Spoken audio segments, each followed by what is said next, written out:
Rock and roll in America started in the early 1950s, and we knew how that changed America dramatically.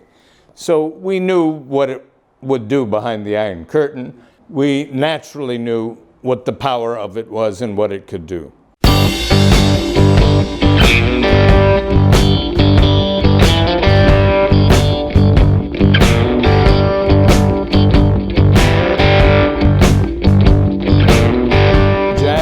Music and popular music of the 30s and 40s did reach the masses.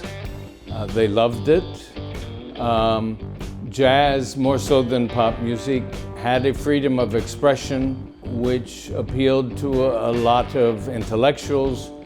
And because of its freedom of expression, its improvisational nature, Hitler banned jazz, Stalin banned jazz, and it did liberate the people and really made them feel free internally. The difference then with rock and roll, in my opinion, is the electric guitar. The electric guitar has some kind of magical electricity that grabs all young people, 13, 14, 15 years old, and it causes them to rebel.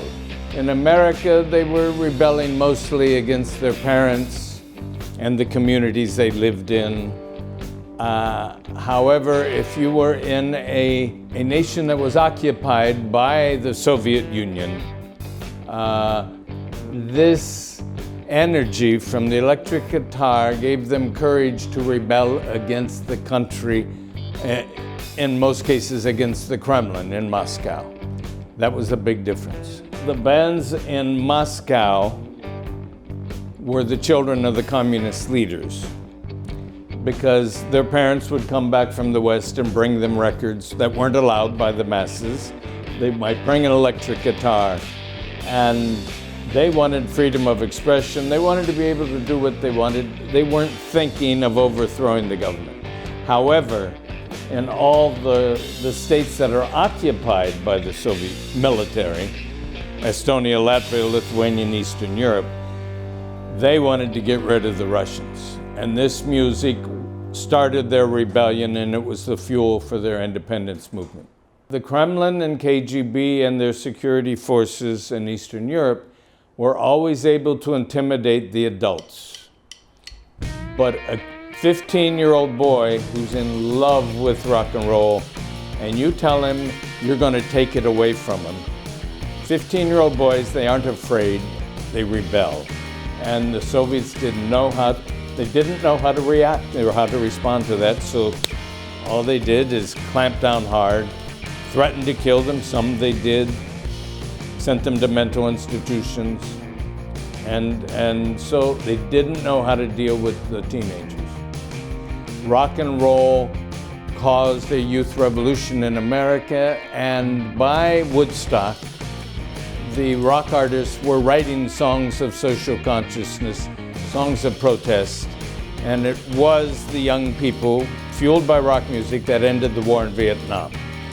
That same spirit moved over to Europe, and the young people behind the Iron Curtain similarly used this music as a fuel for their rebellion against the Kremlin, against the communist system in their own countries, and it fueled the independence movements. It started off as cultural. We wanted to share culture, and your diplomats would call it cultural diplomacy.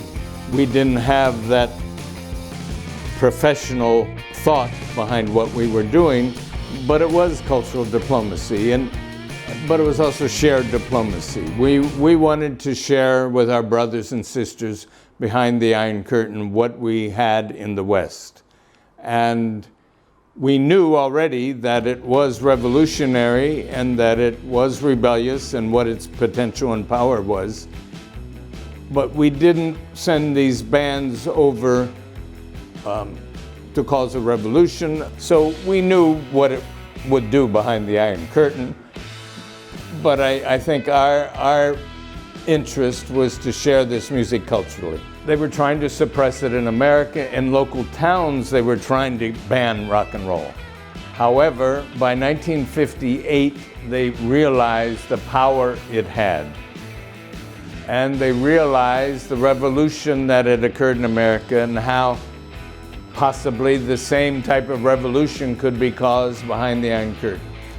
And that's when the CIA, who controlled Radio Free Europe, started broadcasting across the Iron Curtain. But all the Western stations in West Berlin, the French, the British, American, and West German, they also had the same mission, but it wasn't directed by the CIA.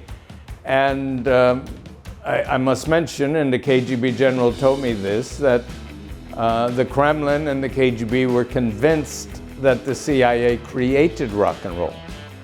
And that was not correct. Rock and roll was already 7 years old before the CIA got involved.